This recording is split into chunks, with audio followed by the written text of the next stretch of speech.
હવે વાત માંડવી છે આપણને અવધૂત આનંદઘનજી મહારાજની. મારા આ લેખનું શીર્ષક મેં આપ્યું છે અવધૂતનું અધ્યાત્મ ગાન. આનંદઘનજીનું નહીં, અવધૂતનું અધ્યાત્મ ગાન. પહેલી ભૂમિકા મારે એ સ્પષ્ટ કરી દેવી જોઈએ કે આપણે ત્યાં શ્રમણ પરંપરામાં શ્રમણ ભગવાન મહાવીરનો જેટલો આપણા ઉપર ઉપકાર છે એટલો જ મોટો ઉપકાર આ ગુરુ ભગવંતોનો છે કે જેમણે એમની આ વાતોને આપણા સુધી પહોંચાડી. આ વાત ને જો આ ભગવાનને 11 ગણધર ગૌતમ સ્વામી આદિ 11 ગણધર મળ્યા, જો ન મળ્યા હોત, જ્યારે વાહક નથી મળતો ત્યારે મળતો એટલી ઉત્તમ વાત હોય. એક કથક વિચારો કે જ્યાં સુધી હોય ત્યાં સુધી, પછી એની સાથે એની વાર્તા સંકેલાઈ જાય, વાર્તા પૂરી, ખાધું પીધું મોજ. નહીં, એ વાર્તા અખંડ ચાલતી રહી અને એનો શ્રેય સંપૂર્ણ ગૌતમ સ્વામીથી માંડીને આપણે બધા ભગવાન મહાવીરનો જેટલો ઉપકાર એટલો જ ગૌતમ સ્વામીનો અને ગણધરોનો છે, જેમણે એમની વાણીને સંગ્રહિત કરી લીધી આગમોમાં. 45 આગમ આ બહુ અઘરું છે, સંગ્રહિત કરી લીધી. જે સાધુ ભગવંતોએ એ પરંપરાને આગળ ધપાવી અને એ પરંપરામાં ઉજ્જવળ સિતારા જેવા સાધુ ભગવંતો, આચાર્ય ભગવંતો, ઉપાધ્યાય ભગવંતો થતા આવ્યા, જેમણે આ માર્ગમાં જો રસ્તો હોય ને ત્યાં પાછા કચરા પણ ભરાય. સીધી વાત છે. આપણે ઘર ગમે એટલું સાફ રાખીએ તો રોજ સાફ કરવું પડે છે. એક વખત કરી દેવાથી કઈ નથી થઈ જતું, ઝાટકવું પડે છે. એટલે જ્યાં આ પંથ આવ્યો ત્યાં વચ્ચે પાછા કચરા પણ ભરાવાના, એમાં બદ્દીઓ પણ ઉમેરવાની અને એક પછી એક ઉત્તમ લોકો આ કચરો સાફ કરવા આવે છે. કચરો સાફ કરવા એટલે જુદી રીતે આપણો માર્ગ જે શુદ્ધ માર્ગ છે એની વચ્ચે આવી જનાર આવે કેટલીક દુરિતતાઓને આ ઉત્તમ સાધુ પુરુષોએ પોતાના આત્મબળથી સાફ કરી છે. એટલે આપણા માટે આ માર્ગ ચોખ્ખો ચણાક આજે આપણને મળ્યો છે ને, એમાં સૌથી ઉપકાર પહેલો પ્રભુનો, અને એટલો જ હું તો એમ કહું બહુ વિનમ્રતા સાથે કે એટલો જ ઉપકાર એ પરંપરાએ આવનાર એક આચાર્ય ઉપાધ્યાય સાધુ ભગવંતનો છે. મહાવીરની પછેડી લંબાતી આજે 2600 વર્ષ સુધી આપણે ત્યાં પહોંચી છે. તો એ પરંપરા જેણે નિભાવી છે, જેણે પોતાનું જીવન એ મહાવીરના માર્ગને આગળ ધપાવવા ખપાવી દીધું છે, એ તમામ સાધુ ભગવંતોને નતમસ્તક વંદન છે. ભલે માત્ર વેશ પૂરતા સાધુ હોય તો પણ, પછી મૂળ સાધુત્વ એમાં હોય તો કોઈ પ્રશ્ન જ નથી હોતો. પણ આ બધાએ આ પરંપરા જાળવી છે. એટલે આ પરંપરાને જીવંત રાખનાર એવા એક ઉત્તમ સાધુને કોઈ વિશેષણની જરૂર નથી. સાધુ હોવું એ પોતાનામાં જ બહુ મોટી વાત છે, બહુ જ મોટી વાત છે. એને કોઈ પદવીની, કોઈ વિશેષણની, કોઈ અત્યારે આપણને એટલા વિશેષણો આગળ લગાડવામાં આવે, આપણને એમ થાય કે આમાંથી નામ કયું હશે. આપણે શોધવા જઈએ તો આપણને નામ ખબર જ ન પડે કે આમાં નામ, જો ઓળખતા હોય તો અલગ વાત છે, બાકી આપણને ખબર ન પડે કે આ કયા ગુરુ મહારાજની કંકોત્રી આપણને આવી છે. કારણ કે એટલા વિશેષણ, ભારત ભૂષણ, ફલાણા, ઓહો શું જગ ઉદ્ધારક ને તીર્થોદ્ધારક. આપણે શું, જે માણસો કામ કરી ગયા એ તો ચૂપચાપ ચાલ્યા ગયા. કોઈને ખબર, આજે આપણે આનંદગરના ગીત ગાઈએ છીએ, એનો સમય તો એને સમજીએ નથી શકતા. અને એ અહીંયા એક ચોપડી પડી છે, આપણે આત્મનિરીક્ષણ કરીશું. અત્યારે આપણી ક્ષણ પણ આ જ છે, આપણે આત્મનિરીક્ષણ કરવાનું. આ પુસ્તકના રચયિતા એટલે મુનિ અમરેન્દ્ર વિજય મહારાજ એ બીજા આનંદઘન કહી શકીએ આપણે. એટલી ઊંચી કક્ષાની આ વ્યક્તિ, પણ એને પણ એનો ગચ્છ અને પંથ સમુદાય સ્વીકારી ન શક્યો. કારણ તો કે એમણે પોતાનું એક પુસ્તક રમણ મહર્ષિને અર્પણ કર્યું. એમ કેમ ચાલે? આ તો મિથ્યાત્વ આવી ગયું. એક પુસ્તક આત્મજ્ઞાન અને સાધના પથ, જેણે પણ અધ્યાત્મ માર્ગે આગળ વધવું હોય એને ફરજિયાત વાંચવા જેવું આ પુસ્તક આત્મજ્ઞાન અને સાધના પથ. ઉત્તમોત્તમ મારા ગુરુ ભગવંત અમેરિકા વાળાની એ ચિંતા કરે છે, એટલે એનું અંગ્રેજીમાં ટ્રાન્સલેશન કરી રહ્યા છે અત્યારે ભુવનચંદ્રજી મહારાજ, જે એકે નિશાળે ભણવા ગયા નથી, બાલ મંદિર પણ નથી ગયા. એ અત્યારે આત્મજ્ઞાન અને સાધના પથનું અંગ્રેજી અનુવાદ કરે છે. અને કારણ કે આ વાતો જગત સુધી પહોંચવી જોઈએ. પણ મુદ્દો આ છે કે જગત એમના હાલ્યા ગયા પછી એનું મૂલ્ય કરે છે. જગત આ કંટાળો છે આપણા બધાનો, જગત આખાનો. તો એ માણસ ખરો ડાયો માણસ છે કે જ્યારે જે મોટો માણસ છે ત્યારે એને લૂંટી લેવો, બરાબરનો લૂંટી લેવો હું સમજીને શબ્દ વાપરું છું. તો આ પરમ માર્ગના સાધક, જે વિતરાગની વાણીના વાહક, એવા એક ઉત્તમ વાહક એટલે આનંદગણજી મહારાજ. અને એ પણ મધ્યકાળમાં થયા. યશો વિજયજીના સમકાલીન, મેં તમને કહ્યું કે બે જણા મળ્યા હતા એટલે બહુ સ્વાભાવિક રીતે સમકાલીન હોય. તો એમનો સમય 12મી એટલે સમય છે એ આ જ સમયગાળામાં યશો વિજયજીથી થોડાક પહેલા એટલે કે 1650 થી 1710 એમનો સમયગાળો પ્રોફેસર જયંત કોઠારીએ નોંધ્યો છે. પણ એમની કવિતામાં આપણે કહીએ વિતરાગનો માર્ગ આવ્યો છે એના કરતા પણ એમ કહેવું જોઈએ કે એમના કવનમાં અધ્યાત્મ સહજ રીતે રસાઈને આવ્યો છે. અધ્યાત્મ એમણે એ જીવ્યા છે એટલે કવિતા જે આવી છે એ અધ્યાત્મ દર્શનની છે. એટલે એમણે પ્રેમ લક્ષણા, ભક્તિ બધી વાતો કરી છે, પણ પ્રચલિત શબ્દોનો પણ ઉપયોગ કર્યો છે. પણ એમાં મૂળ વાત છે જે કરી છે એ જૈન તત્વજ્ઞાનની વાત કરી છે. ભગવાનના નામ ખાલી 24 થી તમે વાંચશો ને, મને અહીંયાથી તમારો નિત્યક્રમ જે તમે શ્રીમદજીમાં જાય છે એ લોકો બધા કરે છે એ નિત્યક્રમની ચોપડી આપેલી અને મેં એને જ ફોકસ કરી. કારણ કે મને એમ થયું કે આપ જે નિયમિત રીતે જે સ્થળોમાંથી પસાર થાઓ છો એની થોડી વાત થવી જોઈએ. પદોની વાત તો બીજે પણ થતી હોય છે અને ગવાતા હોય છે. 24 ની વાત બહુ ઓછી થઈ છે. એટલે આ 24 માં તમને એક વિશેષતા કહું તો ભગવાનનું નામ પહેલી લીટીમાં હોય, ભગવાન ઋષભદેવ, ભગવાન અજિતનાથ, ભગવાન આ, પછી બીજી જ લીટીથી અધ્યાત્મ માર્ગ ચાલુ. તમે જોજો, હવે આપણે એમાંથી પસાર થશું એટલે તમને ખ્યાલ આવશે. બીજી વેરી નેક્સ્ટ પંક્તિથી અધ્યાત્મ માર્ગની વાત. સાધક ક્યાં ક્યાં મૂંઝાય છે, કોણ કોણ એને હેરાન કરશે, એને એમાંથી કેવો કેવો માર્ગ કાઢવાનો છે, આપણા બધાનું સ્પષ્ટ માર્ગદર્શન કર્યું છે. ભાષા કદાચ કોઈને થોડી ગૂઢ લાગે, મારે પણ ભુવનચંદ્રજી મહારાજ સાહેબના શરણે જવું પડે. સાહેબ એ પંક્તિ સમજાયો, સમજાજી નથી. અને સાહેબ એનો જે રહસ્ય કે ત્યારે નાચી ઉઠવાનું મન થાય કે વાહ, કમાલ કરી છે આ માણસે, ગજબ. આ માણસ શું જીવ્યા હશે અને શું દર્શન એમને લાદ્યું હશે, જેમાંથી આ અનુભવ રસથી રસાયેલી કવિતા આપણને મળી છે. આનંદગણજીનું મૂળ નામ લાભાનંદ છે એવું કહેવાય છે. આનંદગણ નથી, લાભાનંદ એમનું મૂળ નામ છે. અને એમના સમય વિશે મેં તમને કહ્યું તેમ થોડાક મતાંતર છે, પણ જયંત કોઠારી એમનો સમય 1650 થી 1710 નોંધે છે, જે વધારે ઉચિત છે. તપાગચ્છમાં એ દીક્ષિત થયેલા એવું કહેવાય. પણ મેં તમને આગળ કહ્યું તેમ કોઈ પણ સમાજ આવા ઉત્તમ લોકોને બહુ પચાવી નથી શકતો. એનું કારણ શું છે? જંગલોમાં વસ્યા હતા, ગુફાઓમાં રહ્યા હતા, બીજી પરંપરાના સાધુઓ સાથે પણ એમને ખૂબ સારા પરિચયો હતા, એ હિન્દુ પરંપરાના અને અન્ય પરંપરાના. તો કેમ જગત ભગતનો મેળ નથી બેસતો? એનો જવાબ ગીતામાંથી આપણને મળે. ગીતામાં તમને સ્થિતપ્રજ્ઞશ્ચ કા ભાષા એવું અર્જુને પ્રશ્ન પૂછ્યો છે કૃષ્ણને કે સ્થિતપ્રજ્ઞ માણસ કેવો હોય, સાધુ પુરુષ કેવો હોય, બોલો તો ખરા. અને એના જવાબ રૂપે એક જ પંક્તિ તમને કહીશ. યા નિશા સર્વભૂતાનામ તસ્યામ જાગૃતિ સંયમી યશ્યામ જાગૃતિ ભૂતાની શા નિશા પશ્યતો મુને. એનો દેશી અનુવાદ આવો થાય, દેશી કે જ્યારે સામાન્ય માણસ ઊંઘે છે ત્યારે સાધુ પુરુષ જાગે છે, અને સાધુ પુરુષ જ્યારે જાગે છે ત્યારે ઓલો ઊંઘી જાય છે. એટલે આપણે કોઈ મારા જેવો ઠોઠ નિસાડ્યો હોય તો એમ કહે કે સાધુ પુરુષ નિશાચર પ્રાણીઓ છે, દિવસે સૂઈ જાય રાત્રે જાગે. એવું નથી. મર્મ એનો આ છે કે જેમાં દુનિયાના લોકોને રસ છે એમાં સાધુ પુરુષને રસ નથી, અને જેમાં સાધુ પુરુષને રસ છે એમાં દુનિયાના લોકોને રસ નથી. એટલે બિચારાનો મેળ બેસે કેમ? રસ રુચિ ભળે તો કઈક મેળ બેસે ને. એટલે જગત અને ભગતનો મેળ નથી બેસતો. એટલે આ આનંદઘનજીને એનો સમય ન પચાવી શકાય એમાં આપણને નવાઈ નથી લાગતી. કારણ કે સામે બિચારો સાવ માસ છે, ક્રીમ નથી, ક્રાવ તમારે જેમ ક્લાસ નથી, માસ. અને જનમાનસ સાવ શબ્દ મારે માંડ કંટ્રોલ કરવો પડે, કારણ કે આ ઘણા બધા લોકો સુધી વાત પહોંચવાની છે. પણ સામાન્ય જન એ બધું નથી સમજી શકતો હોતો, બધું બધા માટે હોતું પણ નથી. એટલે આ સાધુ પુરુષ એ જંગલોમાં ગુફાઓમાં રહીને જે દર્શન એમને લાદ્યું છે, એટલે આત્મ સ્વરૂપને ઓળખવાની કોઈ ધન્ય ક્ષણે એમણે પોતાના માટે આનંદ ઘન એવો નામ. આનંદ એટલે શું?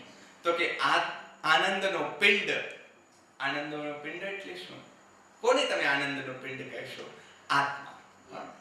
આત્મા છે એ કાંઈ નથી, આનંદનો પિંડ છે, જેનો ન તો કોઈ આકાર છે, ન તો કોઈ દેહ છે, ન તો કોઈ રૂપ છે, ન રસ છે, ન ગંધ છે, ન કશું છે.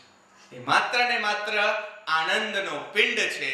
આનંદ ઘનજી મહારાજ એ આનંદના પિંડના આત્મ સાક્ષાત્કારની કોઈ ધન્ય ક્ષણે પોતાની જાત માટે લાભાનંદને બદલે એમણે શબ્દ પ્રયોજી નાખ્યો છે આનંદ ઘન, અને પ્રચલિત થયો. એટલે આજે આપણે એમ કહીએ આનંદ ઘન, મૂળ નામ એમનું લાભાનંદ છે.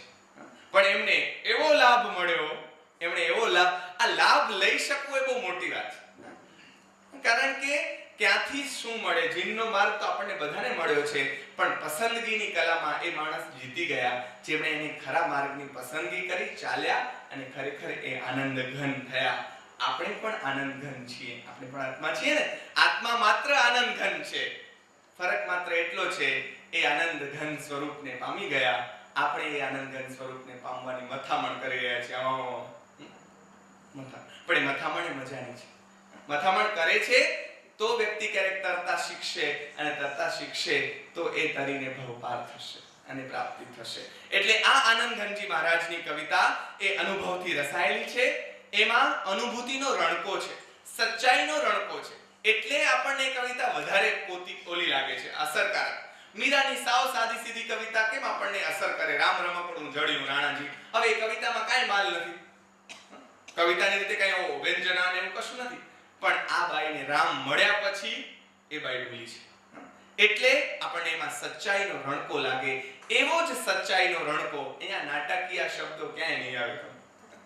આ નાટકીય શબ્દો નથી, ગોઠવીને આમ જોડકા બનાવે એવું નથી.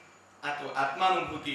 એટલે ઈયત્તાની દ્રષ્ટિએ, ક્વોન્ટિટીની દ્રષ્ટિએ આનંદ ઘનજી મહારાજના પદો ઓછા છે. બાકી જૈન સાધુઓએ જે લખ્યું છે પારાવાર આપણે જિંદગી ભણીએ તો ઓછું પડે. એક એક સાધુ ઉપર ને એમના એક એક ગ્રંથ ઉપર પીએચડીઓ થાય તો એટલું સર્જન બધા મને કેદી લખી લીધું હશે. આ લખવા સિવાય કઈ કરતા જ નહીં હોય, પણ ના એવું બધું જ કર્યું છે છતાં લખી લીધું છે. આપણે શું એનું કારણ? આ અત્યારે જેવા ઓહા ધમાલ એવું બધું કઈ હશે નહીં. હું એવા સાધુઓને અત્યારે ઓળખું છું. શીલચંદ્રસુરી મહારાજની પાસે તમે જાઓ, એમનો એક એક સાધુ અત્યારે કામમાં લાગેલો પડ્યો, ચૂપચાપ કામ કરતા હોય. સંસ્કૃત સામયિકો એ લોકો ચલાવે છે, અને આપણા ઉત્તમ ગ્રંથો અત્યારના લોકોને કેવી રીતે પહોંચે એનો શ્રમ આ બધા સાધુઓ લઈ રહ્યા છે. એના 22 વર્ષના સાધુઓને તમે જુઓ તો તમને એમ થાય કે આ પ્રકાંડ પાંડિત્યના સ્વામી એવા સાધુ છે. ભલભલા આચાર્યોની ભૂલ આમ કાઢી શકે ચપટીમાં, એટલું પાંડિત્ય અને એટલી જ વિનમ્રતા. આ પરંપરા આજે ઉજળી છે. મને એનો આ બહુ જ આનંદ છે કે એમાંના કેટલાક સાધુઓને ના પરિચયમાં હું છું, એમના સંસર્ગમાં હું છું. તો આવા આનંદ ઘનજી મહારાજની કવિતા ઓછી છે. 24 એક લખી, કેટલાક પદો, બધું મળીને 100-125 ની આસપાસ એમની કવિતાઓ. હવે એ કાંઈ ન કહેવાય, મધ્યકાળમાં તો ઢગલા બધાએ કવિતા લખી, પણ ક્વોલિટી મેઇન છે. ગુજરાતીમાં બે શબ્દો છે, ઈયત્તા અને ગુણવત્તા. Quantity and quality. Quantity is not matter, matter is the quality.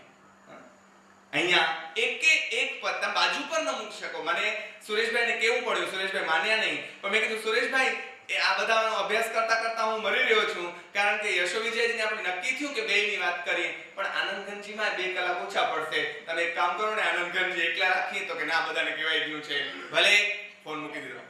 એટલે મારાથી એમની આજ્ઞા ઉથાપાય નહીં. પણ આ આનંદ ઘનજીને કલાકમાં કેમ સંકેલવા?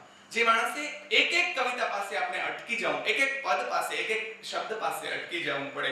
એટલે આ 24 ના સ્તવનો જેમાં ભગવાનનો નામ ઉલ્લેખ જ માત્ર હોય, પછી અધ્યાત્મ માર્ગ હોય, અને જે પદો લખ્યા છે એ બધા પદો એમણે પોતાની જાતને ઉદ્દેશીને લખ્યા છે. પણ એ જાતને ઉદ્દેશીને લખાયેલા પદો એ બધાની વાત આવી જાય એમાં. હવે જુઓ, આપણે શરૂ કરી દઈએ સીધો, કારણ કે ભૂમિકાઓ જ પૂરી નહીં થાય એટલી ભૂમિકા લાંબી છે. પહેલા જ ભગવાનની 24 નું પહેલું જ સ્તવન, ઋષભનાથ આપણા આદિશ્વર ભગવાન, એ તીર્થંકર પરમાત્માના સંદર્ભમાં એમણે પહેલી જે કડી લખી એમાં આપણને પ્રેમ લક્ષણ ભક્તિ આવે દેખાય.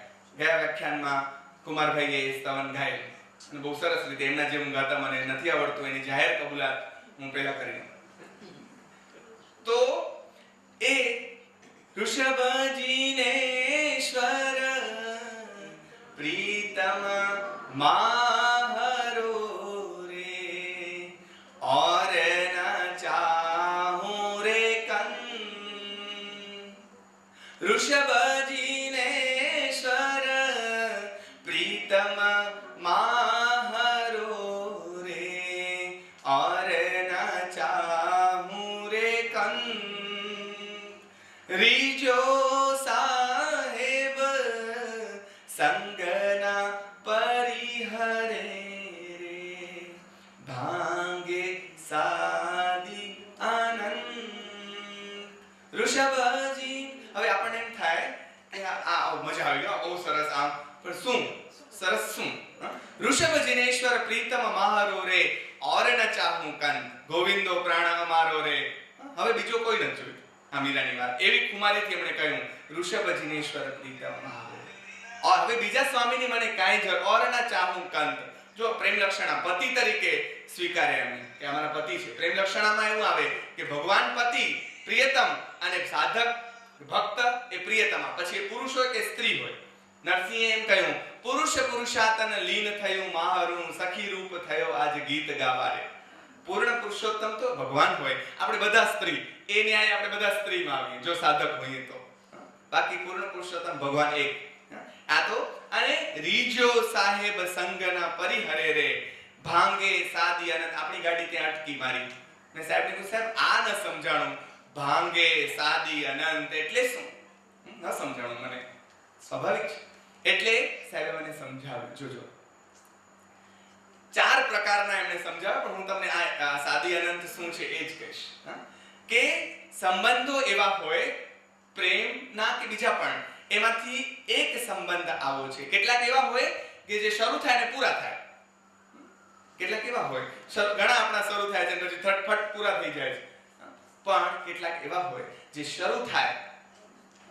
જો દુનિયાવી સંબંધો શાંત છે એટલે ઓલું શકોરાનું નહીં, સગડીનો સ, અને એના ઉપર મીંડું અને ત, શાંત એટલે સંધિ છે સ અંત, સ વત્તા અંત, શાંત।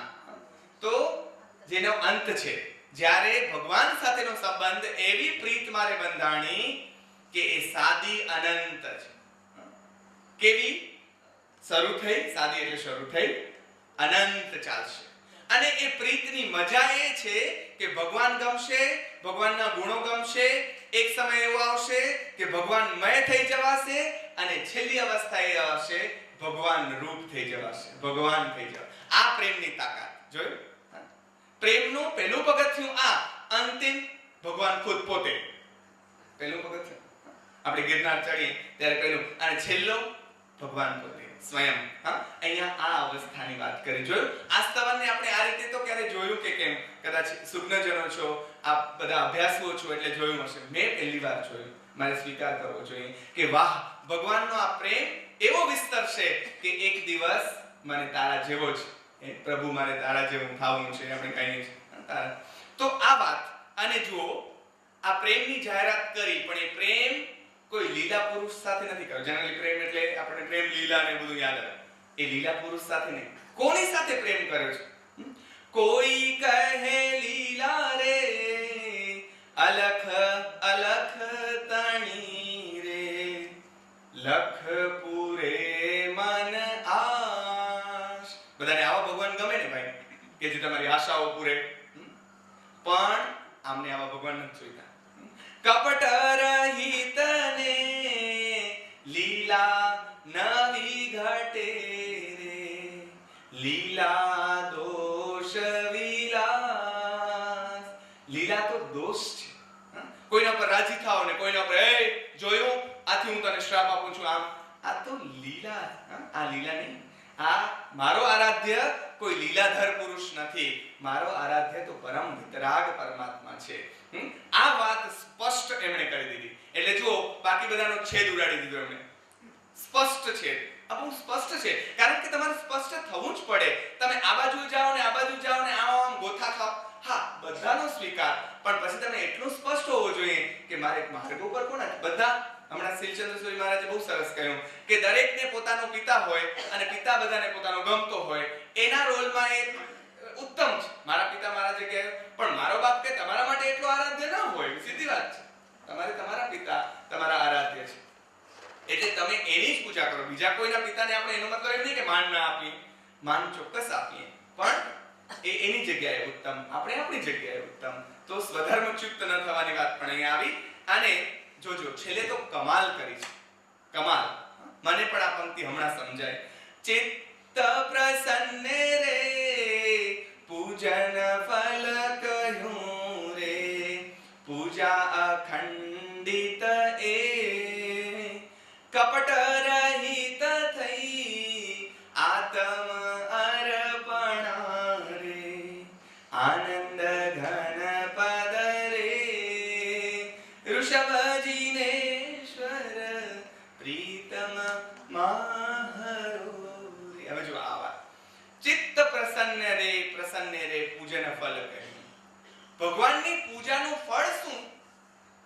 તો કે ચિત્તની, હમણાં આપણે આગળ જે વાત કરી હતી એ ચિત્તની પ્રસન્નતા એ જ ભગવાનની પૂજાનું ફળ. અને પૂજા અખંડિત એ સાચી પૂજા છે. કપટ રહિત થઈ આત્મ અર્પણ કરો તો તમે આનંદ ઘન પદ ઉપર પહોંચો.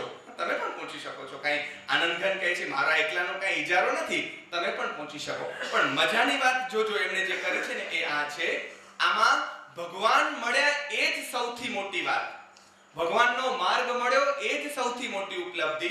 અને મારે બહુ વિનમ્રતાપૂર્વક કહેવું જોઈએ કે ભગવાન પાસે તમે હાથ જોડીને એમ કહો કે ભગવાન તું આ આપજે ને પ્લીઝ, તો તમે જરાક વિચારજો, તમે ભગવાન કરતા ઓલી વસ્તુને મોટી ગણી કે નહીં? જરાક નમ્રતાપૂર્વક કહું છું, પણ વિચારજો કે તમે એમ કહો કે જરાક ધન દોલત આપતો જરાક શાંતિથી જીવી શકીએ, તો તમે ધનને ભગવાન કરતા વધારે મૂલ્યવાન ગણ્યું કે નહીં? જે પણ તમે માંગો છો ત્યારે સાબિત થાય છે કે તમને ભગવાન મળ્યા છે એ નથી, એમાં ઠીક છે ભલે મળ્યા, પણ મને તો આ જોઈએ છે, તો તમે ભગવાનને એના કરતા વધારે મહત્વ આપ્યું. સાધક ક્યારે ભગવાન કરતા વધારે કોઈને મહત્વ આપે નહીં. એને તો ભગવાન મળી ગયા એમાં મજા પડી જાય. નરસિંહને એમાં કાનુડો મળી ગયો એનાથી ગવાઈ ગયું. આજની ઘડી તે રડી આમણી હારે સખી, આજની ઘડી તે રડી આમણી હારે મારો વાલો આવ્યાની વધામણી જીરે, આજની ઘડી તે રડી આમણી. આ વાત અહીંયા આ વાત છે. ભગવાન મળી ગયા, હવે શું જોઈએ? બીજું કશું જોતું નથી. જોજો હવે બીજું સ્તવન, આપણે એક પછી એક સ્તવનમાંથી બધા નથી લીધા, ગભરાશો નહીં. બીજામાં સાધકની મૂંઝવણ કેવી રીતે એમણે સોલ્વ કરી છે જોજો. એ હમણાં જ કુમારભાઈએ એમના કાર્યક્રમમાં આ સ્તવન લીધેલું, એટલે મેં પણ ખાસ લીધું કે જેથી કરીને થોડા ડિસ્ક્રિપ્શનથી બધા સુધી એ વાત પહોંચે, શું એ પદમાં કહેવા માંગે છે. પંથડો નિહાળું રે બીજા જીનતણું, પંથડો નિહાળું રે બીજા જીનતણું રે, અજીત અજીત ગુણધામ. હવે જો આપણે કુમારભાઈ જેમ ના ગાઈ શકીએ તો દેશી ધારમાં આમ ગાઈ શકાય, બધા તમે ગાતા જશો. તો આમાં બે વખત અજીત આવ્યું. જો આ કવિતાની મજા પણ આપણે સાથે સાથે લેતા જવાનું છે. અજીત અજીત ગુણ, તો બે વખત કેમ? પહેલું અજીત છે એ ભગવાનનું નામ છે, બીજું અજીત છે એ ભગવાનનું વિશેષણ છે. અજીતનાથ અને બીજા અજીત, જેણે એવી વસ્તુઓને જીતી લીધી છે જેને સામાન્ય માણસ આપણે જીતી શકીએ એમ નથી. હવે જોજો, હવે કવિતાની મજા, બહુ મજા પડે. સમજાય નહીં અને સમજાય ત્યારે ચમત્કૃતિ થાય. જોજો મધ્યકાળની ભાષા. જે તે જીત્યો રે તેણે હું જીત્યો રે. સીધી રીતે આપણે શું સમજાય કે જેને તું જીત્યો તો એને મેં પણ જીતી લીધા. નો, આ મધ્યકાળની ભાષા છે, સમજાય નહીં આપણને. જે તે જીત્યો રે તેણે હું જીત્યો રે, પુરુષ કી શું મુજ નામ. તો આપણે મેચ ન થાય કે જીતી લીધું તો પછી પુરુષ મારું શું નામ એવું કહેવાય. જીતી લીધું ભાઈ તો પછી પુરુષ ના. આ મધ્યકાળની જોજો. જે તે જીત્યો રે, જેને તમે જીત્યો છે, તેણે હું, તેણે એટલે તેના વડે, હું જીત્યો રે, હું જીતાયો રે. જેને તમે જીત્યા છે એ વસ્તુએ મને જીતી લીધો છે, એટલે એની સામે હું શું થઈ ગયો છું? હારી ગયો. જો આ સ્પષ્ટ કે જેને તમે જીતી લીધી એ વસ્તુઓ સામે એને મને જીતી લીધા છે, એના વડે હું જીતાયો એટલે હું હારી ગયો. તો મારું પુરુષત્વ શા કામનું?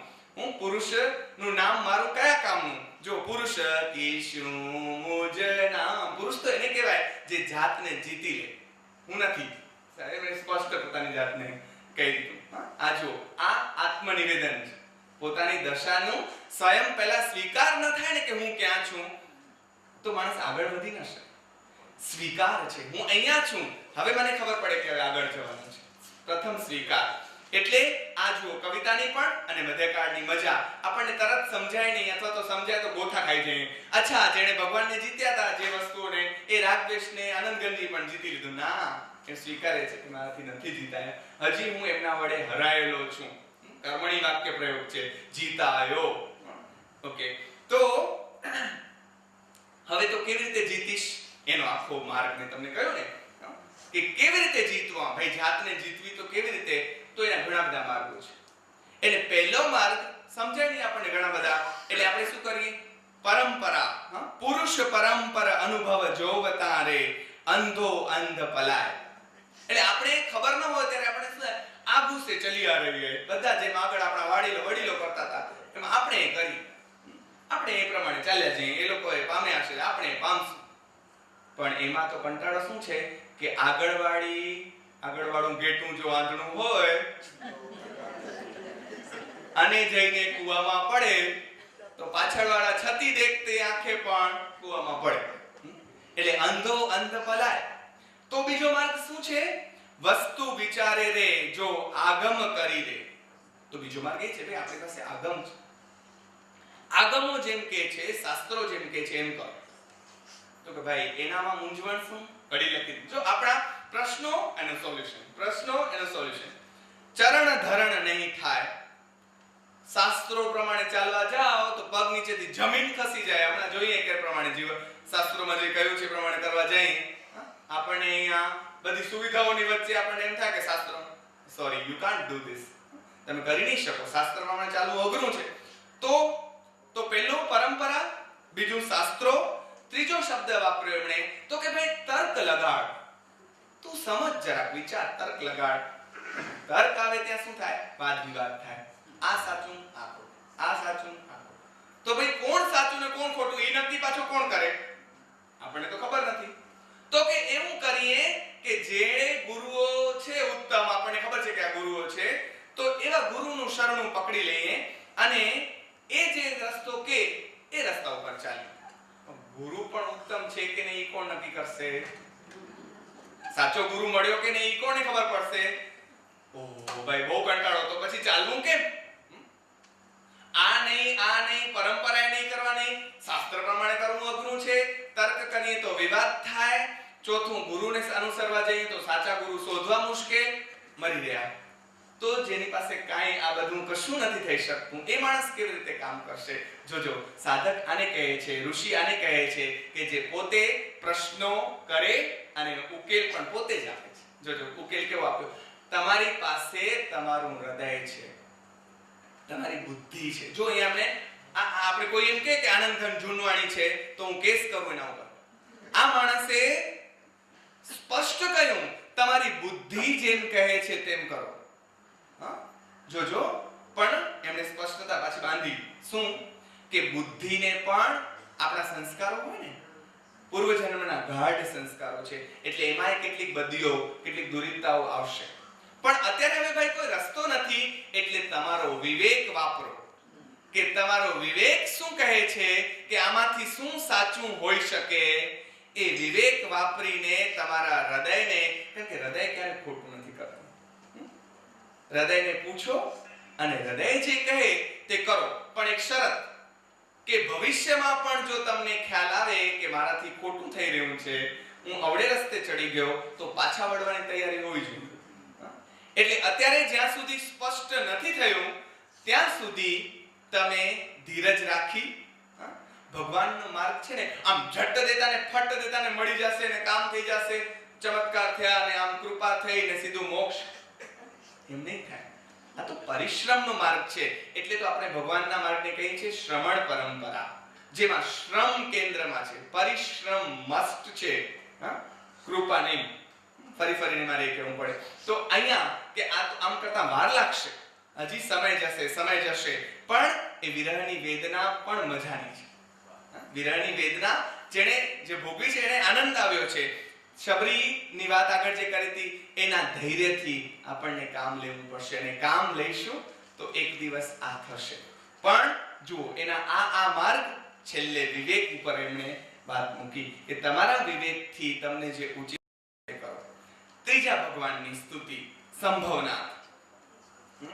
આનંદજી મહારાજ ભગવાન કોને કહેવાય અથવા તો ભગવાનના માર્ગે ચાલવા માટે પ્રાથમિક ભૂમિકા કઈ, શરત કઈ, ક્યારે તમે ભગવાનના માર્ગ ઉપર ચાલી શકશો એની વાત આગળ કરી.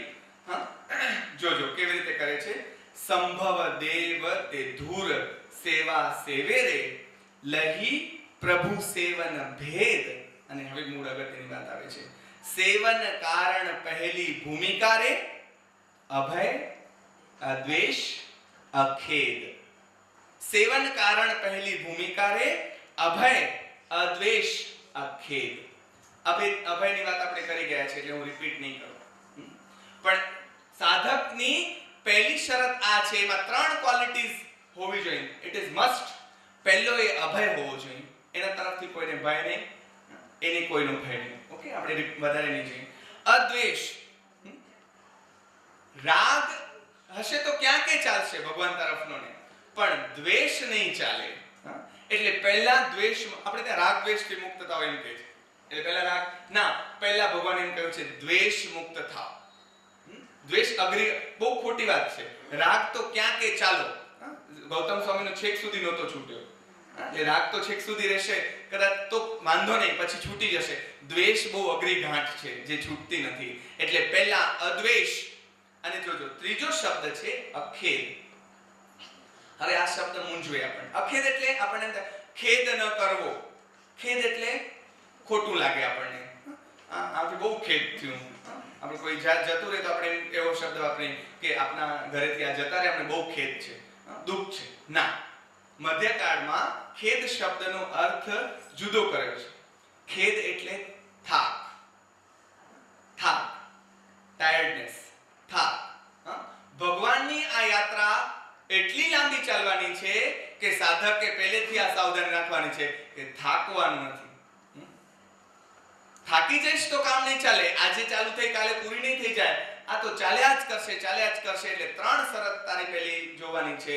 અભય અદ્વેષ અખેદ. થાક્યા વગર ચાલવાનું છે. મને યાદ આવે મારું જીવન અંજલિ થાજો, આપણે બધાને ખબર છે. વણ થાક્યા ચરણો મારા નિત તારી સમીપે ધાજો. હૈયાના પ્રત્યેક સ્પંદને તારું નામ રટાજો. મારું જીવન અંજલિ થાજો, મારું જીવન અંજલિ થાજો. જો આ વાત સાધકો કેવા એક લેવલ ઉપર પહોંચે. વણ થાક્યા મારા ચરણો. થાક નથી લગાડવાનો, થાકવાનું નથી. અને સાધકને થાક લાગે પણ નહીં. કારણ કે ટાગોર એમ કહેતા હોય ને કે તારી સાથે કોઈ ચાલનાર નથી તો એકલો ચાલુ રે. તુમી કોઈ સાથ દેનાર નહીં રે તો તુમી એકલા ચાલો રે. એકલા ચાલો, એકલા ચાલો, એકલા જ જવાનું છે. મારા ગુરુ મહારાજની એક કવિતા છે, ઉપાધ્યાય ભુવનચંદ્રજીની.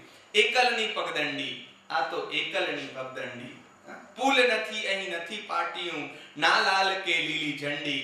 એકલની પગદંડી, આ તો એકલ. તો આપણે મૂંઝાઈ જાય કે તો ભાઈ ખબર કેમ પડશે કે કેમ જાવું? તો મારા સાહેબ જો સાધક આને કહેવાય કે જે રસ્તો પણ બતાડે. એટલે કેવી રીતે રસ્તો બતાવ્યો છે? પગલા ધૂળમાં પૂર્વ પથિકના શોધી શોધી જાવ. આગળ ચાલી ગયા છે ને, એની કરુણા આ છે કે પોતે તો જતા રહ્યા છે પણ પગલાની છાપ છોડતા ગયા છે. પગલા ધૂળમાં પૂર્વ પથિકના શોધી શોધી જાઉં, અને પગલે પગલે પંથ ખુલે છે નહીં અધીરા થાવું. અધીરા થવાથી કામ નહીં થાય. પગલે પગલે પંથ ખુલશે. હાથમાં દીવડો લઈ નીકળી પડ. જેટલું ચાલીશ, ચાલવા જેટલું તો અજવાળું આગળ થશે. ચાલ્યો જા, ચાલતો રહેજે. આપણે ત્યાં ગીત પણ છે, હે ચાલતો, બહુ લલકારીને ગવાય છે. પણ આ જ ગુરુ મહારાજે આગળ કવિતામાં એમ કહ્યું દંડ ધૈર્યનો હાથે ધરજે, શ્રદ્ધા ભાથું લેજે. તારે આ યાત્રામાં, એકલની આ યાત્રામાં શું જોઈશે? તો કે દંડ ધૈર્યનો હાથે ધરજો, શ્રદ્ધા ભાથું લેજો, સત્ય પથારી શીલ ઓશીકું, જ્ઞાનના પાણી પીજો. અને આનાથી ક્યાં જવાશે? દિશા 11મી જ્યાંથી ઉગડે. 10 દિશામાં તો બહુ ભટક્યા. 11મી દિશા એટલે ભીતરની દિશા, અંદરની દિશા.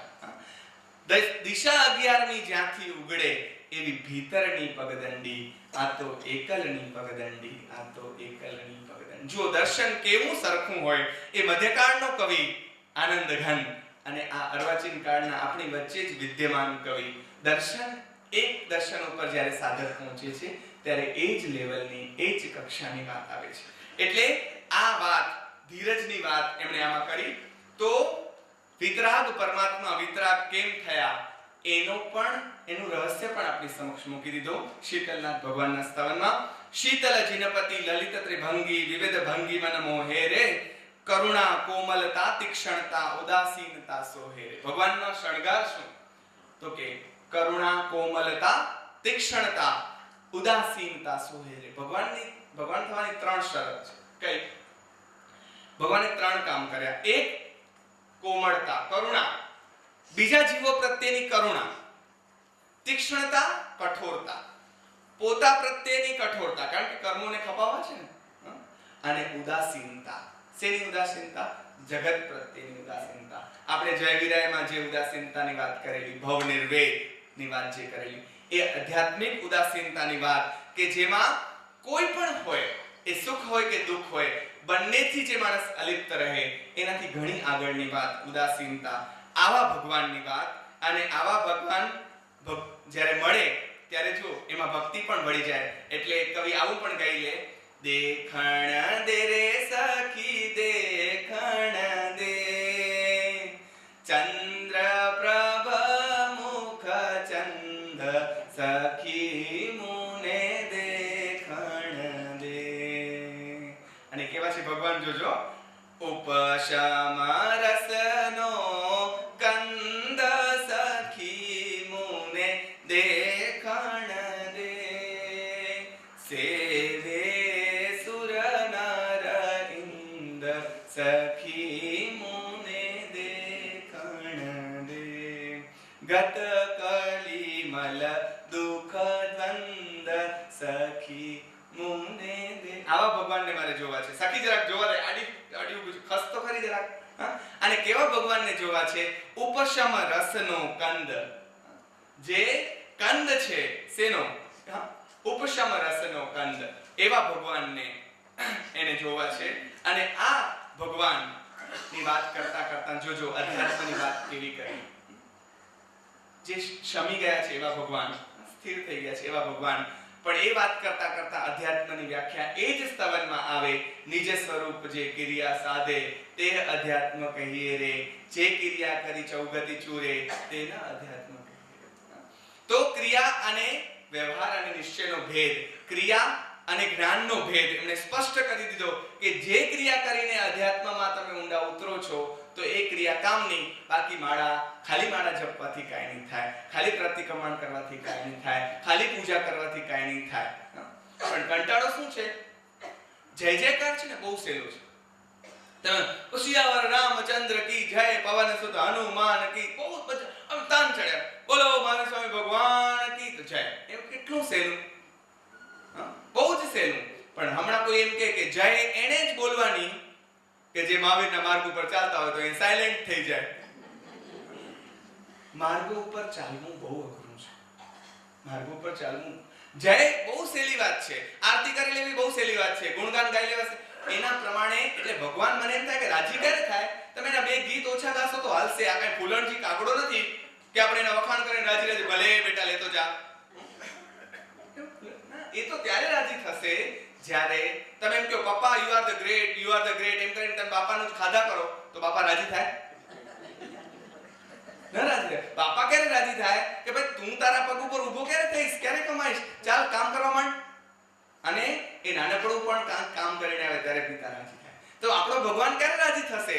જ્યારે આપણે એના માર્ગ ઉપર ચાલીશું ત્યારે. જય જયકાર ભલે કરીએ, કોઈ સવાલ નથી, એનો આનંદ હોય, કારણ કે આવા ભગવાન મળ્યા હોય તો જય થઈ જ જાય, કોઈ પ્રશ્ન નથી. પણ જય ઓછી બોલશું તો હાલશે, બે ડગલા જરાક એ બોલવાની ક્ષણોથી આગળ ચાલીશું તો વધારે કામ થશે. એટલે એ ભગવાનના માર્ગમાં સુખ દુઃખ બે સરખા ગણવાના, એની વાત એમણે કરી 51 માં. સુખ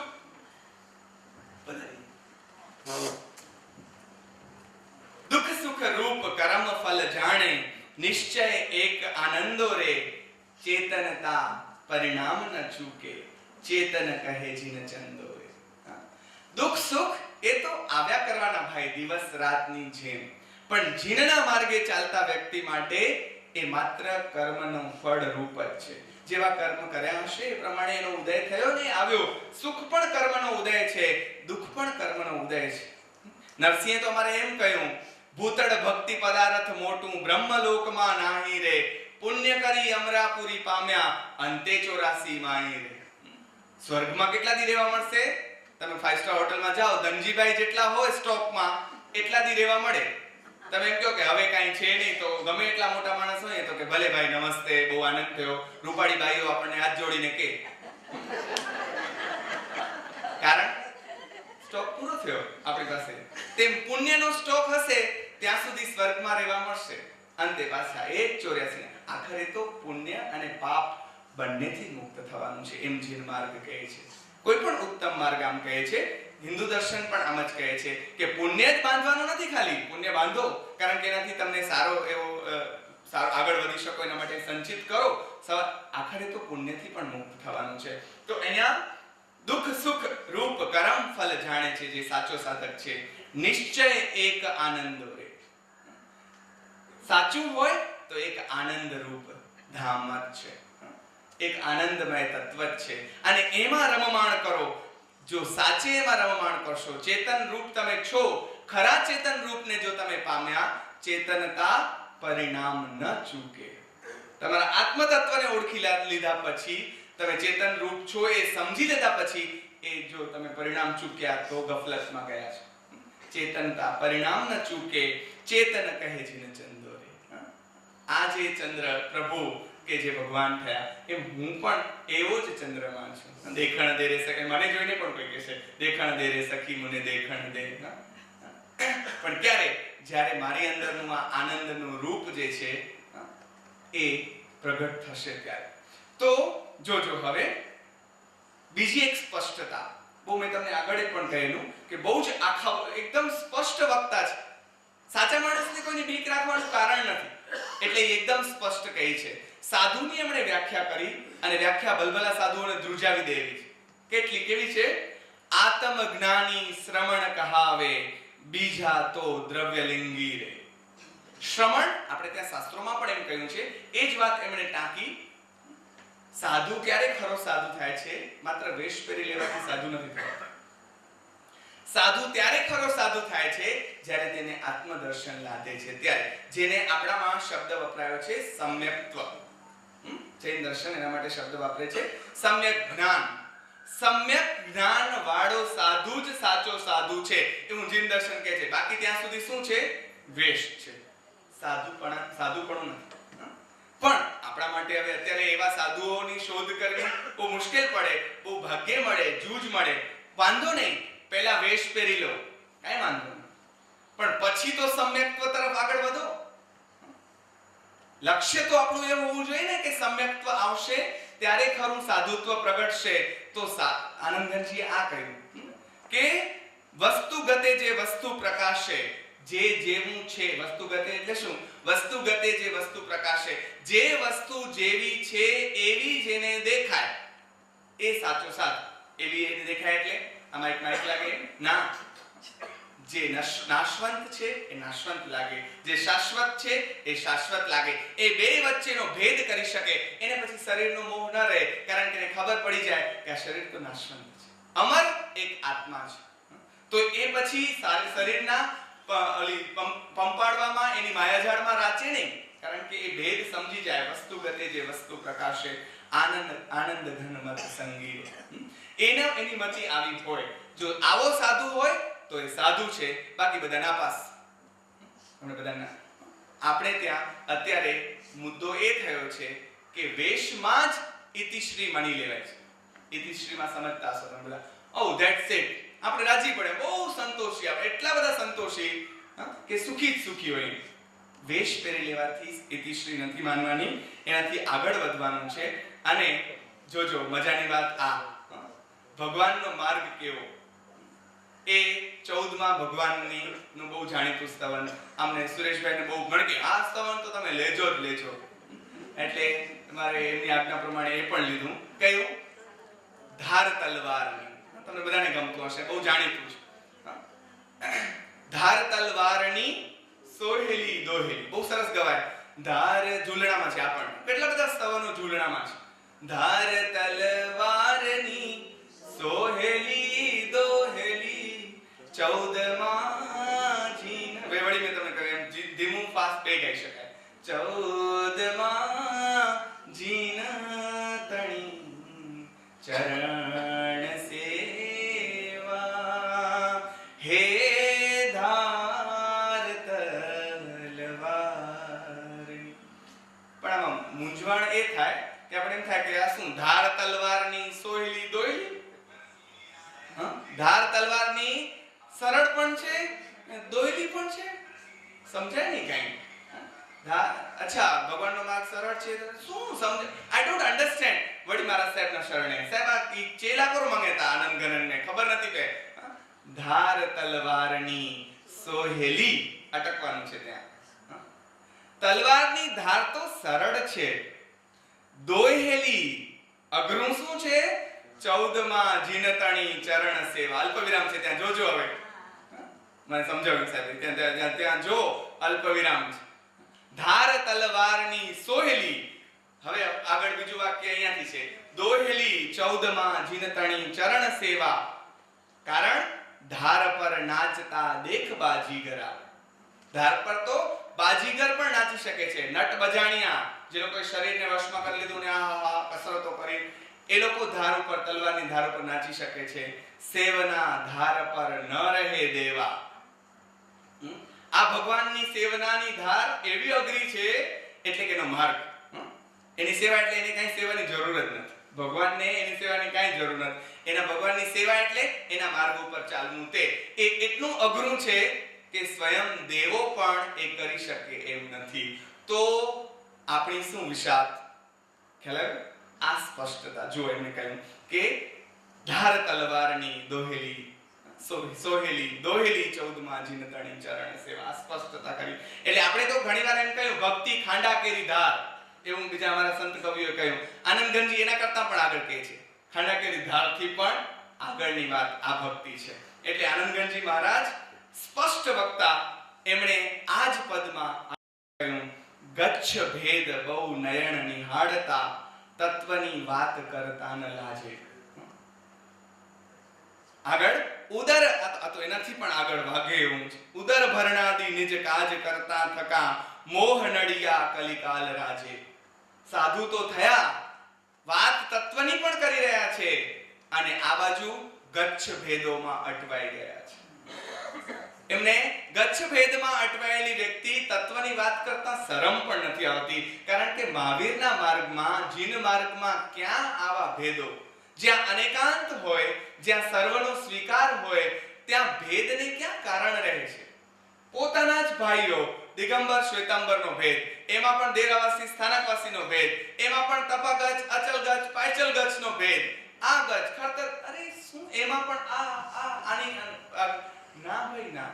અને આવા ભેદોમાં રચતી વ્યક્તિ તત્વની વાત કરે કે ભગવાને આમ કહ્યું, ભગવાને જે કહ્યું તે તને જો સમજાણું હોય તો પહેલા ચાલતો ખરો એના પ્રમાણે, પછી કહેજે.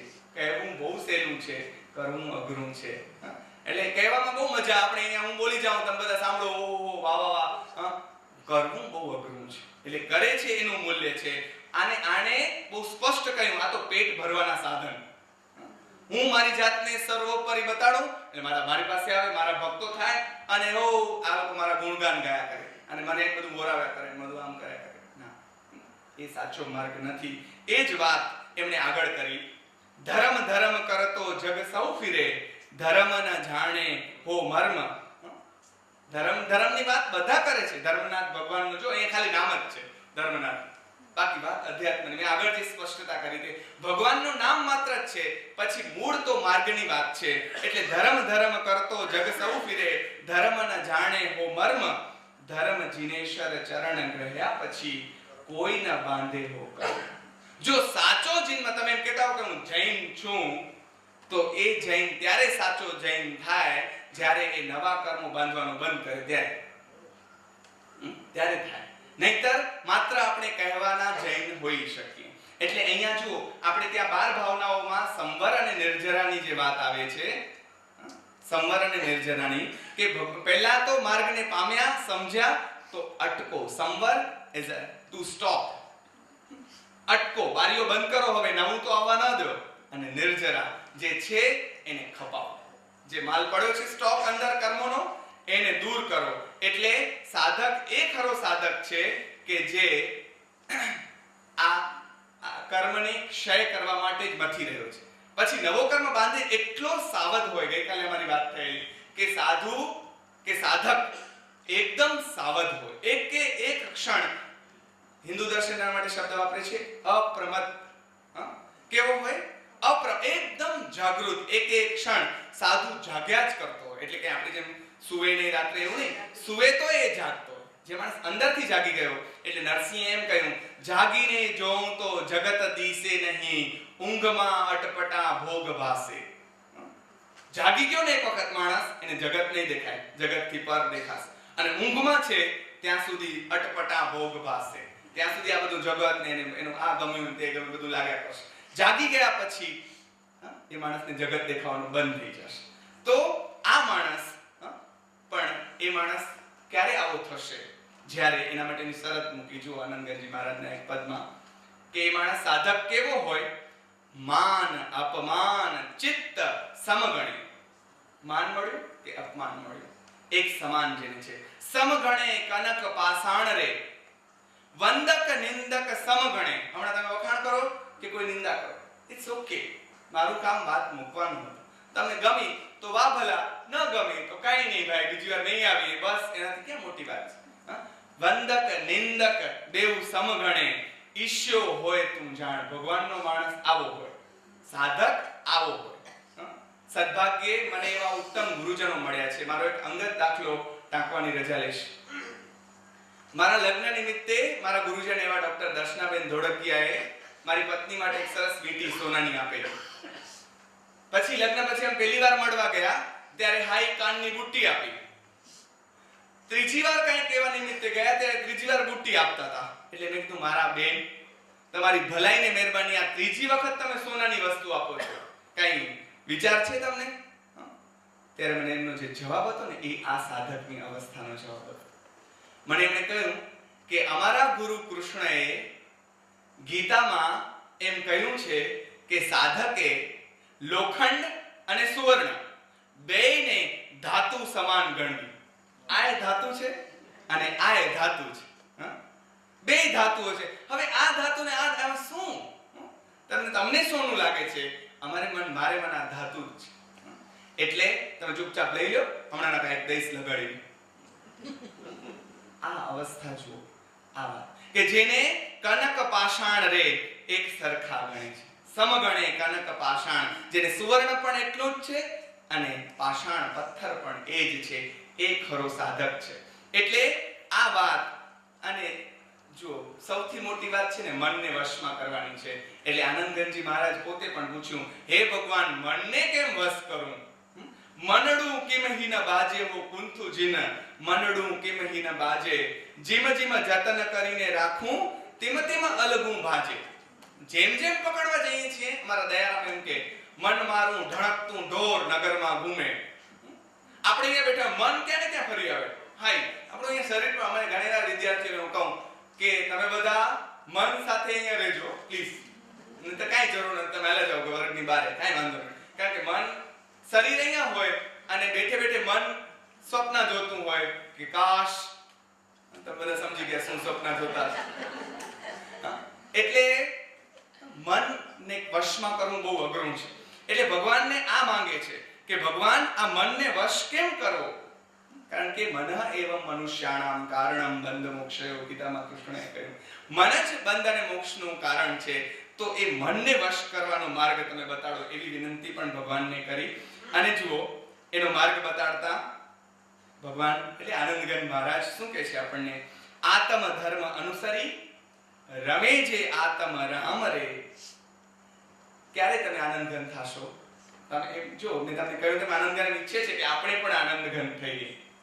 તો આત્મ ધર્મ અનુસરી, આત્માનો જે ધર્મ છે સહજ સ્વભાવમાં રહેવું, એ ધર્મને તમે અનુસરી રમે જે આત્મ રામ, જે પોતાની અંદર જ રમમાણ કરે આનંદ ઘન પદવી લહે. એ વ્યક્તિ આનંદ ઘન પદવીને પ્રાપ્ત થશે. પરમાત્મ તસ નામ રે, અને એનું નામ પરમાત્માના લિસ્ટમાં જોડાઈ જશે. એ પોતે પરમાત્મા થઈ જશે. જુઓ આવું જેણે કહ્યું અને જેણે એ નામ પોતાનું એ પરમાત્માના લિસ્ટમાં જોડી પણ દીધું, કારણ કે આત્મ સ્વરૂપ પામી પણ ગયા. પણ છેલ્લા સ્તવનમાં એવું કહેવાય છે કે આનંદઘનજી મહારાજની 24 માંથી 22 સ્તવન એમણે પોતાના દ્વારા રચેલા છે. ભગવાનની સામે ગાતા જતા હતા અને ચોરી છુપે યશોવિજયજીને એમના શિષ્યોએ સ્તવન લખતા જતા હતા. 22મા સ્તવન પછી એમનું ધ્યાન ગયું કે આ તો કોક લખે છે, એની સ્ટોપ થઈ ગયા એવું કહેવાય છે. આ એક દંત કથા છે, સાચું ખોટું આપણે ન સમજી શકીએ, જે હશે તે સત્ય જે હોય તે. પણ એમાં કદાચ સત્ય એટલું હોય કે નહીં એનું કારણ તમને કહું. કારણ કે જે 24મા ભગવાન મહાવીર સ્વામીનું જે સ્તવન છે આપણને બધાને બહુ જાણીતું છે. વીરજીને ચરણે લાગું વીરપણું તે માગું રે. શાસ્ત્રીય ગાવાનો આપણે બધાનું ગજુ નહીં કુમારભાઈ જેમ, એટલે આપણે આવા દેશી ઢળ વાલે. વીરજીને ચરણે લાગું વીરપણું તે માગું રે, મિથ્યા મોહત નિર્ભય ભાગ્યું. હવે મૂળ શબ્દ હવે આવે છે, જીત નગારું વાગ્યું રે. આ અભ્યાસ કરતા કરતા મને એમ લાગ્યું કે જીત નગારું વાગ્યું રે એ શબ્દ આનંદઘન સિવાય કોઈને સૂજી ન શકે. કારણ કે જીત નગારું વાગ્યું એ અવસ્થા શું છે ને, એ ભાગ્યે જ કોઈને સમજાય એવી વાત છે. અને આનંદઘનની પ્રતીતિમાંથી જ આવેલો શબ્દ હોય, બીજા કોઈએ એમના નામે ચડાવી દીધેલું આ સ્તવન ન હોઈ શકે. આ આનંદઘનજીનું જ હશે, કારણ કે જીત નગારું તો એમનું ભાગ્યું. બાકી બધાને સૂજે કેમ? પેલા વાગે તો સૂજે ને, બીજાનું નગારું વાગે તો સૂજે ને. જીત નગારું વાગ્યું એટલે શું? આત્મને પામ્યા પછી એના નાદને સાંભળી શકે એ વ્યક્તિ આ કહી શકે.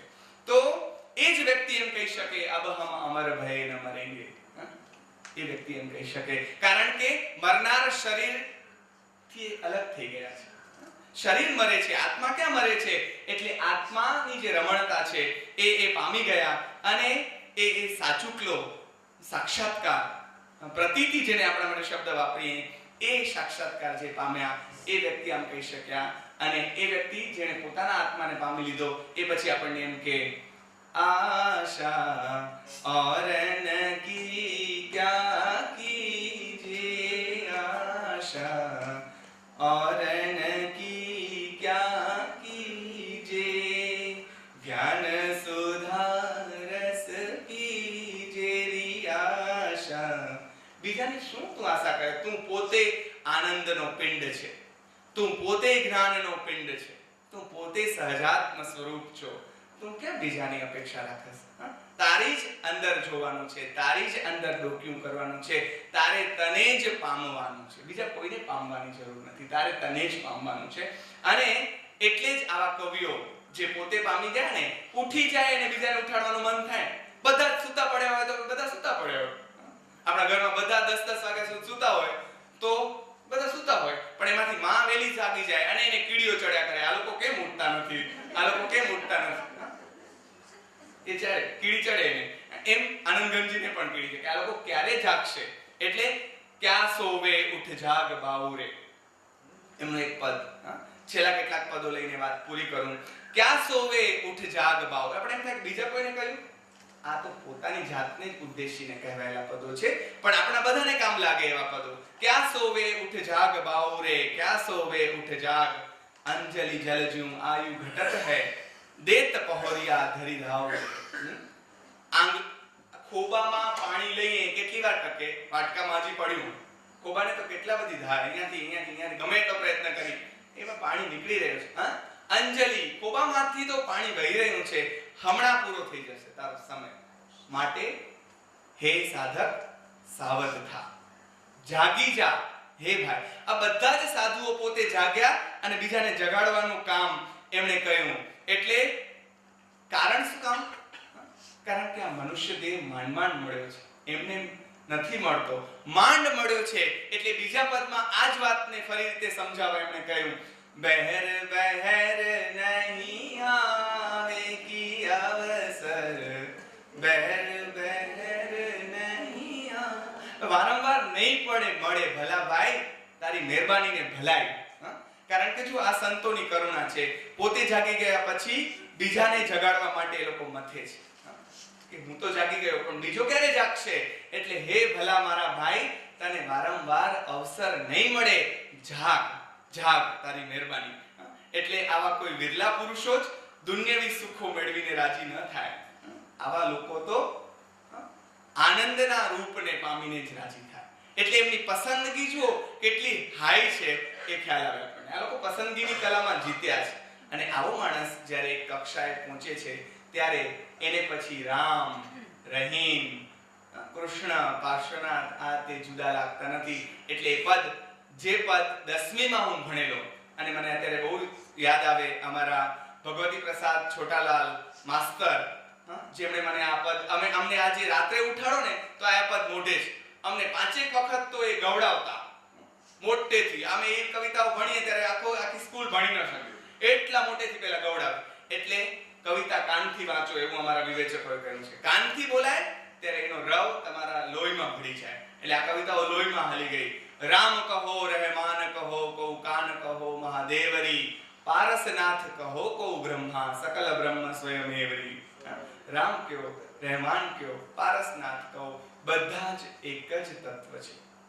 એનો જો સામાન્ય માણસ છે, ઉદાહરણ આપવું પડે, સમજાવવું પડે તો શું? ભાજન ભેદ કહાવત નાના, એક મૃતિકા રૂપરી, તૈસે ખંડ કલ્પના રોપિત, આપ અખંડ સ્વરૂપરી.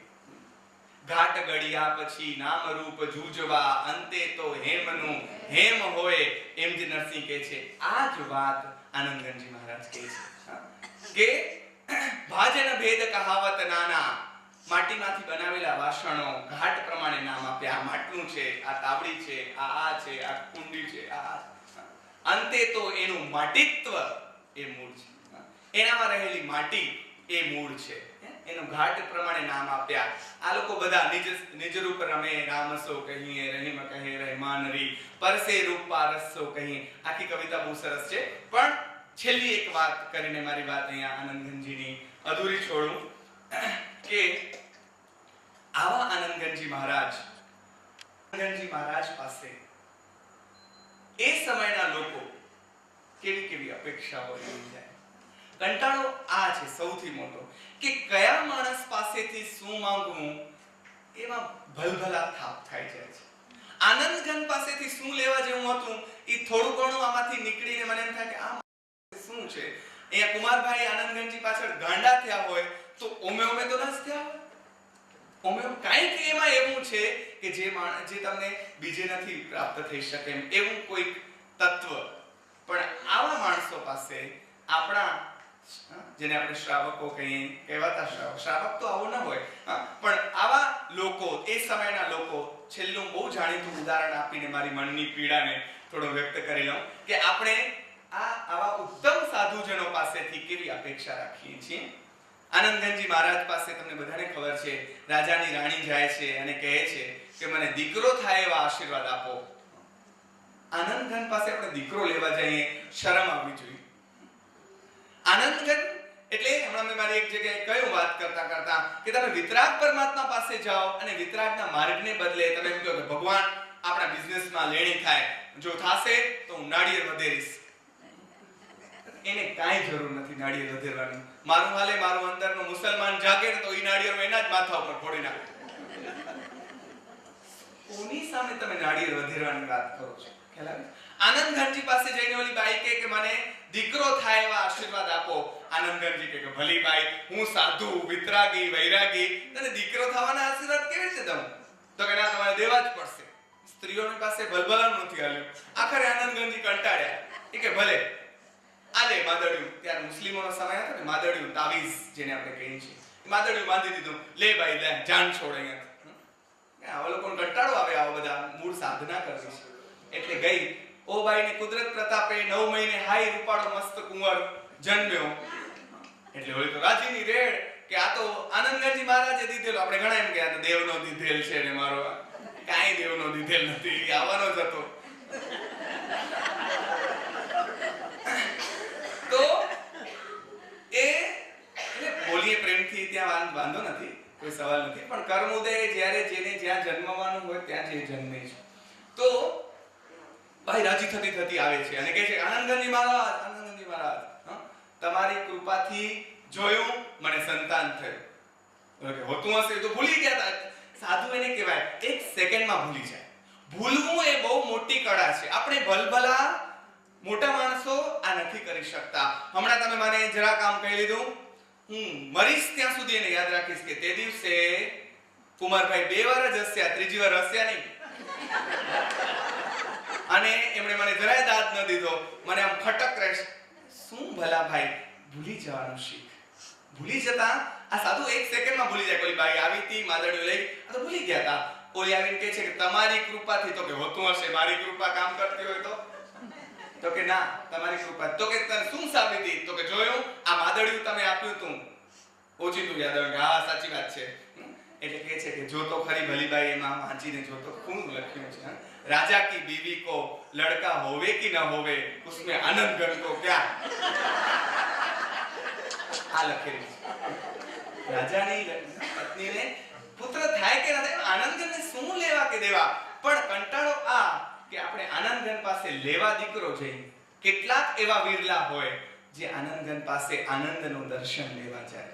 મારી આપ સૌને આ નમ્ર વિનંતી છે કે આનંદગણનો આ રસ જે છે એ જેટલો લૂંટાય, જેટલો પીવાય એટલો ઓછો છે. અને ઘૂંટડે રે ઘૂંટડે પ્રભુએ પાયો આ રસ. એમ ઘૂંટડે ને ઘૂંટડે જેટલો પીશો તેટલો બહુ ધીમે ધીમે પીવાય. તમે આમ સીધો ગટગટાવી જાવ એમ નહીં થાય. એક એક ચુસ્કી એનો મજા છે. એટલી મજા તમે એક એક પદ પાસે જાઓ. મારા જેવા છોકરડાની શું વિશાળ કે હું આનંદગંજીના પદો વિશે વાત કરું. આ માણસ તો અનુભવથી રસાયેલી વાણી એમની ઉચ્ચારાય છે. એ અનુભવ લાદે ને પછી જ એક કક્ષાએ વાતો સમજાય. આ તો હજી આપણને અલગ ઝલક કેટલું દેખાયું છે. દૂર આપણને દેખાય ને, હા કંઈક લાગે છે ડુંગર જેવું, કંઈક નદી જેવું, કંઈક ઝાડ જેવું. આ આટલું ઝાંખું દર્શન છે મારું. સ્પષ્ટ દર્શન તો ક્યારે થાય? જ્યારે એ આનંદ ઘન અવસ્થાને ભરીએ ને ત્યારે એ દર્શન સ્પષ્ટ થાય. પણ ઝાંખું તો ઝાંખું, જેટલું આપણને દેખાડું જરાક નજીક જશું તો વધારે સ્પષ્ટ થશે, વધારે નજીક જઈશું અને એના જ એક અંગ બની જઈએ. એ દ્રશ્યના જ એક અંગ શા માટે ન બની જઈએ? તો આપ સર્વને એ વિનંતી કે આનંદગંજીના પદો અઘરા છે એમ કરીને બાજુ પર ન મૂકી દેજો. એને ઉકેલવા મથજો. કોઈ સાધુ પુરુષોનો સંગ લેજો. ક્યારેક એને આ કુમારભાઈ જેવા જે સાધક કક્ષા એ ગાતા સજ્જનો છે એમના મારફતે આનંદગંજીને પામવાનો યત્ન કરજો. કોઈક સાધુ પુરુષ પાસેથી એના અર્થો સમજવાનો યત્ન કરજો. તો આ મહાસાગરના મોતી એટલા બધા છે, અંદર રત્નાકર આખો ભર્યો છે, પણ ડૂબકી લગાડશો તો પામી શકશો.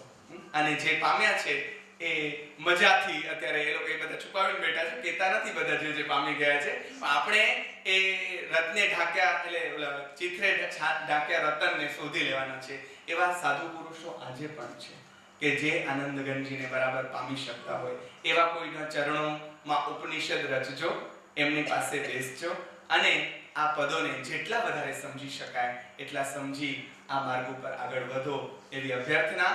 આજે આ નિમિત્ત મળ્યો, આપ સૌની સમક્ષ આ વાત મૂકવા મળી અને એ નિમિત્તે મારા તો ધનભાગ્ય એ છે કે આવા વિરલ સંતોના કવનમાંથી મારે પસાર થવાનું આવ્યું. એટલે છેલ્લા કેટલાય દિવસથી એ બધાનું શબ્દોપનિષદ, શબ્દરૂપી ઉપનિષદ આ મેં માણ્યું છે. એનો આનંદ આજે આપ સૌની સમક્ષ મેં વ્યક્ત કર્યો છે. કશી ક્ષતિ થઈ ગઈ હોય તો ક્ષમા કરજો, કારણ કે મારી અલ્પમતી છે. આનંદઘનને સમજાવવાની, યશો વિજયજીને સમજાવવાની મારી કોઈ તાકાત નથી. આ તો જે ગુરુ ભગવંત દ્વારા મને મળ્યું એ તમારી સમક્ષ લઈને આવ્યો છું. વાત અહીં અધૂરી છોડું. ફરી ક્યારેક નવી રીતે, જુદી રીતે વાત મૂકવાની એક શરત સાથે. સૌનો ખૂબ ખૂબ આભાર. ધન્યવાદ.